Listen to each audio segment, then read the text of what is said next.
Erik Haltermen of RotoWire here with 6 players to pick up this week, starting with Ronny Mauricio, infielder for the New York Mets, who was not the most exciting player called up this week. That was the Royals first baseman Jack Caglione, but Caglione was snapped up everywhere right away before I had a chance to even include him in a video.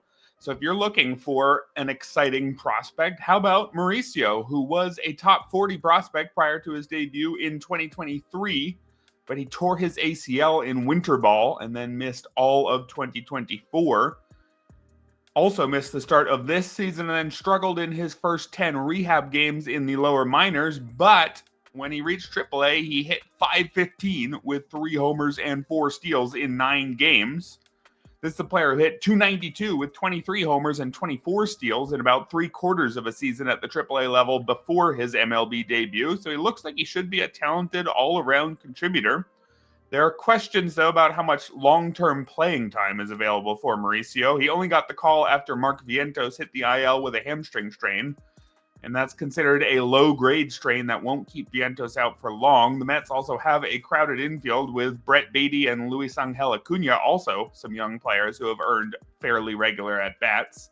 So there's some chance Mauricio's back in the minors by the end of the month, but if he plays up to his potential, I don't think the Mets will be able to send him down. Up next, we've got Parker Meadows, who returned earlier this week after missing the first 2 months due to a nerve issue in his right arm. It's not the first time Meadows has dealt with injury issues. He also missed a month with a hamstring injury last year, but when he's healthy, he's a solid all-around player, and I mean all-around, not just all-around in fantasy terms. His best skill is probably his glove in center field, which should keep Meadows' playing time high even when his bat is inconsistent. At the plate, Meadows doesn't stand out anywhere, but he had 9 homers and 9 steals in half a season last year with a .244 batting average, which isn't great, but isn't really going to hurt you. That means he's already nearly a 2020 type of player with plenty of potential to grow since he's just in his age 25 season. Also, Meadows can take his walks. He's got a career 10% walk rate, which is probably why he's hit first or second in the Tigers lineup in each of his starts since returning. That should help him score plenty of runs for an offense which has been quite strong so far this season. Up next, we've got Thairo Estrada, who developed into a solid but unspectacular player for the Giants, averaged 14 homers and 22 steals while batting .266 across the 2022 and 23 seasons. Then he had a disaster of a 2024 and was let go, but the Rockies gave him a major league deal worth more than $3 million in December, so they still clearly think there's a decent player here. Unfortunately, Estrada broke his wrist in spring training and missed the first 2 months of the year. But since returning, he's played every day but one. There's no shame in having a maintenance day right after return from a long injury. So I think we should still interpret him as a true everyday player. He hit 4th or 5th in the first 3 games after his return and then jumped to 2nd for his last 2. Estrada's not a player who leaps off the page in any one area, but he should give you a pretty good batting average thanks to that spacious outfield in Coors Field, and he should also chip in with some speed and a non-zero power as well. Decent all-arounder, especially with that everyday playing time. I'll get to the pitchers in a minute, but first I wanted to remind you about the new promo codes we've got at RotoWire this season. You can use the code YouTube15 at checkout to receive 15% off any RotoWire product. That's YouTube15, and I promise we won't take 15% off the analysis if you use it. On the mound, we've got David Festa, and yes, I am recommending him despite the fact that he was blown up for 8 runs in 3 2/3 innings against the A's on Thursday. A lot of pitchers are probably going to get lit up in that AAA ballpark in Sacramento during some hot afternoon games like that one. Festa raised his ERA to 5.40 through 4 starts this season with that bad start, but I'm interested nonetheless. His 28% strikeout rate is excellent, enough to offset a slightly elevated 9% walk rate, and those numbers aren't new for Festa. Last year, in 14 outings, he had the same 28% strikeout rate and a slightly better 8% walk rate. Should note, last year he also had not the ERA you wanted. It was up at 4.90, but the ERA estimators liked him much more than that.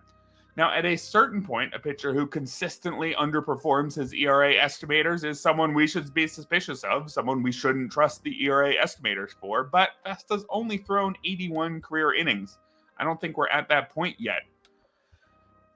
And now Festa's going to have time to prove that he does, in fact, belong in the rotation after Pablo Lopez hit the IL with a shoulder strain, and it looks, unfortunately, like a pretty bad one. Could keep him out 2, maybe even 3 months. That should also mean the Twins are forced to ask Festa for a bit more length, stop taking him out before he completes 5 innings like they've been fond of doing so far. That's something you can do with a temporary fill-in, but it's tough to do that with someone you're trusting to take the ball every 5 days.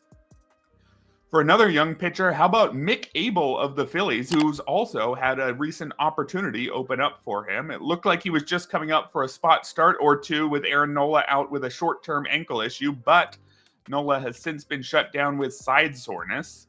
By the time he comes back, it's not hard to envision that maybe Jesus Luzardo, who's been blown up his last 2 starts, or Christopher Sanchez, who had a forearm scare earlier in the year, one of those guys may need an IL stint, or a random injury could strike someone else. Basically, Able has time to prove that he deserves to stick around, and there's a decent chance he proves it.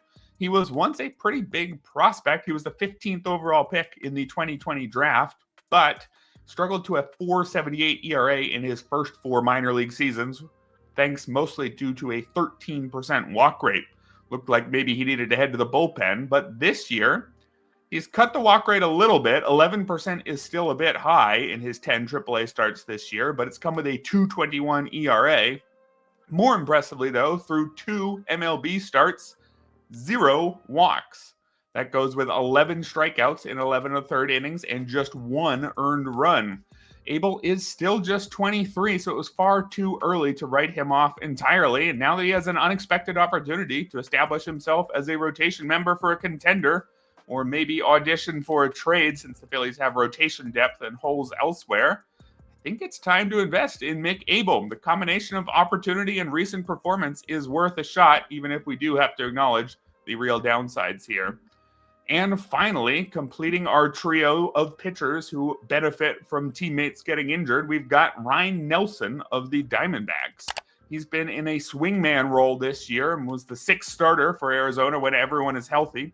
He's made 3 starts and 10 relief appearances, but unfortunately for the Diamondbacks, they're not going to have everyone healthy again this year. Corbin Burns is out for the rest of this season and most of next year, probably due to Tommy John surgery. So now we can look at Nelson on his own merits as a permanent fixture of the rotation, and he comes out looking pretty good, if far from an ace. The last 2 years, he's had strikeout rates of 20 or 21%. That's a tiny bit below league average, but it's been offset by a walk rate around 6%, which is quite a good mark.